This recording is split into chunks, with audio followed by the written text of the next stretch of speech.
What's up, everyone? Welcome to my channel. I'm Deanna Reese-Williams, and today I plan to talk to you guys about how am I building personal brand as a solo entrepreneur while also completing my doctorate and being a full-time employee. So let's get into it. All right, so there's a couple of questions that tend to typically come up in conversation. I'm going to give you guys like a brief outline of some of the things that I plan to talk about. Why personal branding matters, how my brand aligns with my academic and entrepreneurial goals, and then steps that I'm taking to grow my brand, and then challenges of branding while juggling my PsyD, because it is a real struggle. If you're new to my channel, I am a content creator that talks about a lot of my goals, intentions, mindset, but I also like to give you guys behind the scenes of me actually pursuing these things. So if you like that type of content, please like and subscribe, turn on a notification bell so you can catch my videos on Sundays and Wednesdays. I also do some lifestyle air quoting content. On Sundays, I like to do what's called Cook With Me Sundays. You guys get an opportunity to see me just kind of like living life and cooking, meal prepping for the week. Because here's the deal, you can't be goal-oriented without doing some sort of prep. At least that's how I look at it. So I like to share a little bit about that part of my life with you all so you guys know that I'm not new to this. I am truly true to this game.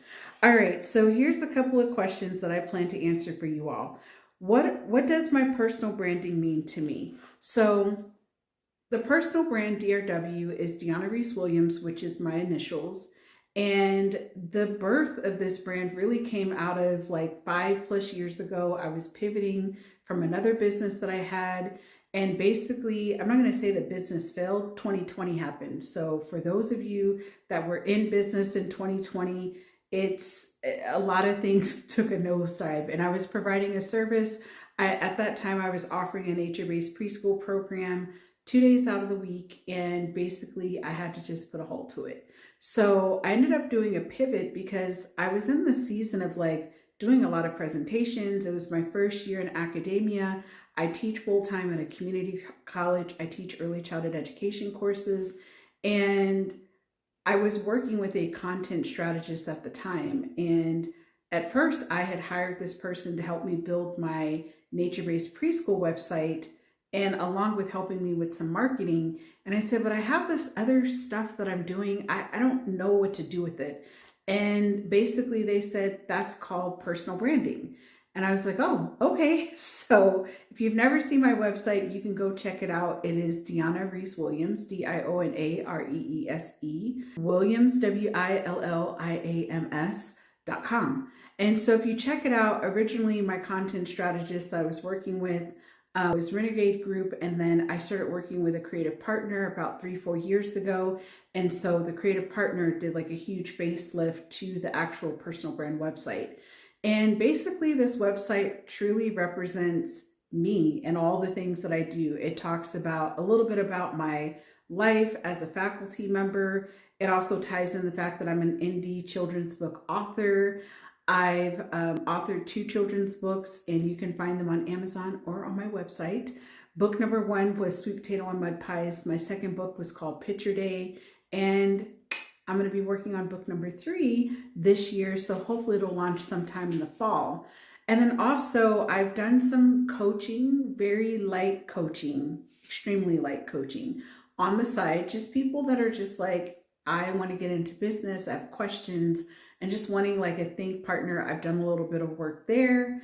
And obviously there's some mention of like my Outback Learning program, which is the nature-based preschool, and podcasting is something that is kind of highlighted on there. Eventually it will have its own page, but basically the personal brand it's just a true representation of myself and what I believe in, and just the services that I offer, along with where am I going as a brand. And I would say one of my latest things that I'm doing is obviously being a content creator. And part of what I did too, along with being a content creator and talking about goals, many years ago when I first got this website, I created a goal development plan, which is actually a planned book that I'm working through as we speak, because I'm pretty sure I'm going to relaunch this product sometime in the near future, probably next year sometime. But I want to share that with you all as well, so you guys can get an idea of what I'm talking about. But in relaunching, I just felt like it was important for me to go through the book to see if it's something that would work well. And so far what I've learned is that it's a great tool, but there needs to be some enhancements and more space for people to write. There's just things that I need to tweak. So that's a little bit about my brand. And then of course, like managing all of this while being a PsyD student, PsyD meaning a doctorate of psychology, and then working full time. It's not easy. It's not easy. And for those that are like, oh, well, it's probably easy for you because you don't have any kids and da da da da da. I started all this stuff while we were still parent guardians. I'm no longer in that role, but I was a parent guardian for 10 years. And I think that's important for people to hear. I know that my success is not just of my own. I know that the support that I have from my spouse also makes a huge difference for me to do all the things that I'm able to do. And even right now, as I record this video, he's in the kitchen, like cooking dinner. I know like not all spouses are as supportive, but I cook and meal prep for us all the time. And I'm just like, hey, can you cook tonight? Because I need to do some batch recording. And he's like, yeah, of course, no big deal. So that's just a little bit about like why the brand is so important to me. The brand is a true representation of like myself and what I believe in. And that's what I wanted to continue to evolve and be. Second question, how do you define your niche and audience? Well, I would say my niche and audience are people that might be mid-level career, give or take, maybe wanting to dabble into like entrepreneurship, probably has worked in their career for 15, 20 years, maybe even a decade. And they're looking for someone that they can kind of look up to and just figure out how is she doing these things? Maybe I could write that children's book. Maybe I can pursue my doctorate while working full time.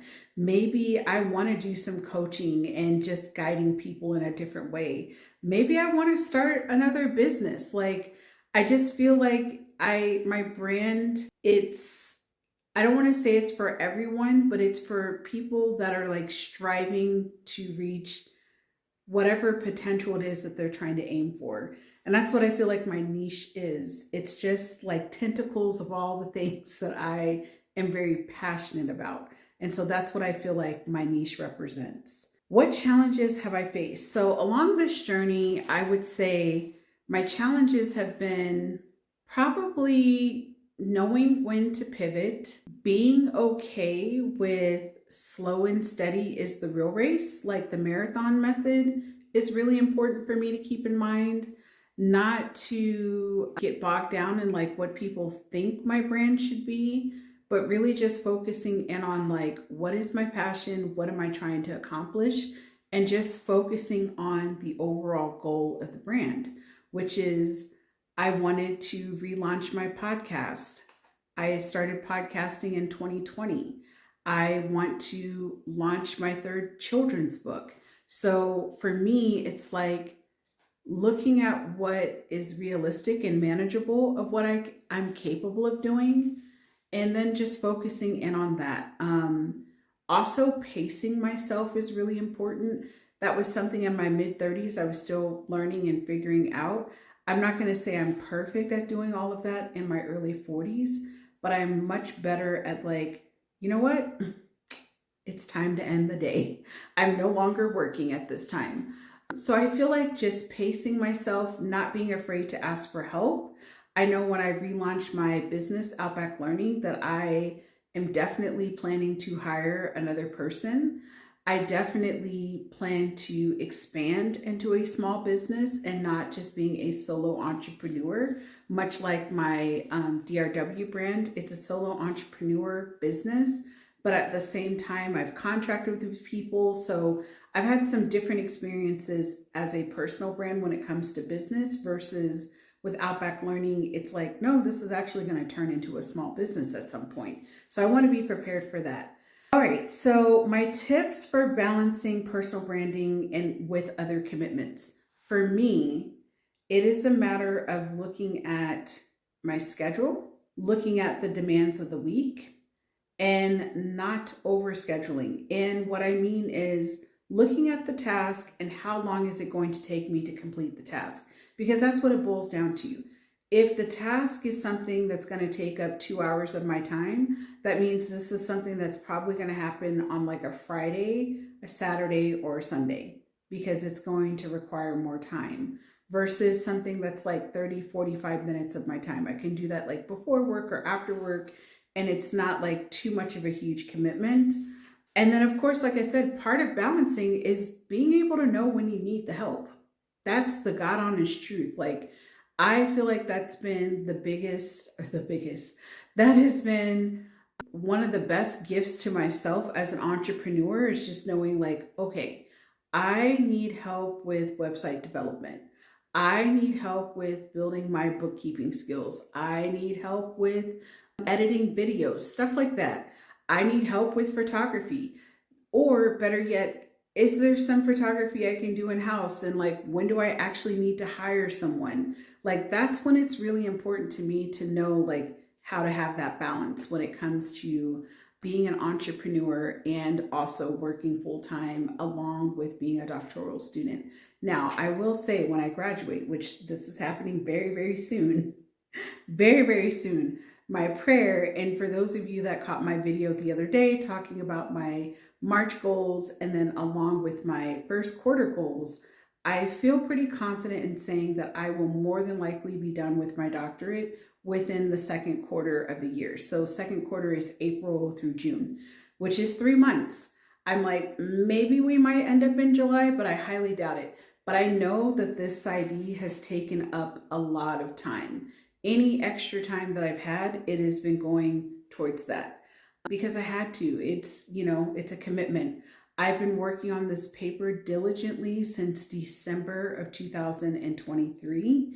And so I feel like a year and a half is not terrible, but collectively working on my doctorate, it'll be 5 years this coming fall. So again, I don't think that that's terrible. I think it's still manageable, but it's been a journey. That means I've been taking classes, writing papers, working, and all the things for the last 5 years. And so I just imagine the work-life balance is going to feel very different when I'm no longer writing papers and reading and researching every single week. So when that happens, I'll let you guys know how my life has adapted and how much more like thinking and creativity and time and energy that I'm going to have moving forward. So anyways, I hope you guys enjoyed this video.